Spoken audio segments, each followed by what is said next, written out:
Боронов ар жума сайын өтүүчү брифингдин жүрүшүндө ооруканалардын курулушу тууралуу айтып берди. Анын айтымында Бишкек шаарындагы 100 орундуу инфекциялык оорукананын курулушунун алкагында 3 блоктун фундаменти тургузулган. 4-чү блоктун фундаменти 80% тургузулду. Металл конструкциялардын ширетилип даярдалып жатат. Ош шаарындагы 100 орундуу инфекциялык оорукананын фундаменти коюлууда. Ал эми объекттин өзүндө 81 адам иш алып барууда. 70 орунга эсептелген Нарын шаарындагы оорукананын фундаменти салына баштады. 9 объектиде оңдоо иштери жүрүүдө. Анын ичинде аймактарды өнүктүрүү боюнча социалдык өнүктүрүштүк фондунун эсебинен Орловка ооруканасы жана Чолпон ата ооруканасы оңдолууда.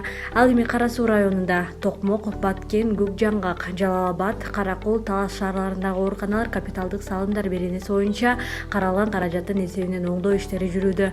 Семетей клиникасын кайрадан профилдештирүү иши 2020 жылдын 1-ноябрында жыйынтыкталат. Мекемеде 302 орун даярдалган. Анын ичинде 50 орун реанимациялык блокто, ал эми жалпысынан 6 блокто 353 палата каралган. Кыргыз Республикасынын Өкмөтү экономикалык тармактардын жана калктын алдындагы күз-кыш айларындагы жылытуу мезгилине даярдык көрүү маселесин өзгөчө катуу көзөмөлгө алат. Бул тууралуу Боронов брифинг учурунда билдирди.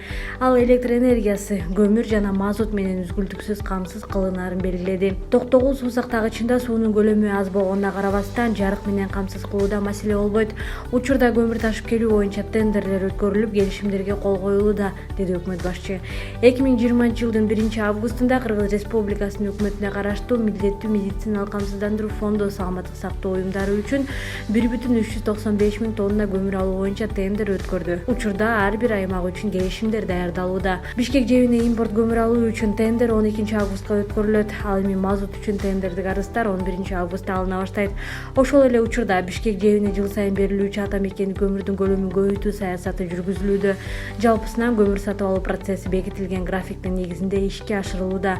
Ошондой эле Боронов Бишкек, Ош, Нарын шаарларында курулуп жаткан 3 оорукана жана өлкө аймактарындагы айрым имараттарды оңдоп, медициналык мекемеге ыңгайлаштыруу иштеринин жүрүшү боюнча кеңешме өткөрдү. Кыргыз Республикасынын өкмөтүнө караштуу архитектура, курулуш жана турак жай коммуналдык чарба мамлекеттик агенттигинин директору Урматбек Кокочаров объекттерде жүргүзүлүп жаткан жумуштар тууралуу маалымат берди. Жыйындын жүрүшүндө курулуш иштерин каржылоо жана медициналык мекемелерди жабдуу маселелери талкууланды. Каржылоого байланыштуу маселелер чечилди. Өкмөт башчы курулуш иштерин өз мөөнөтүндө аяктоонун жана медициналык жабдуулар менен камсыз кылуунун маанилүүлүгүнө токтолду.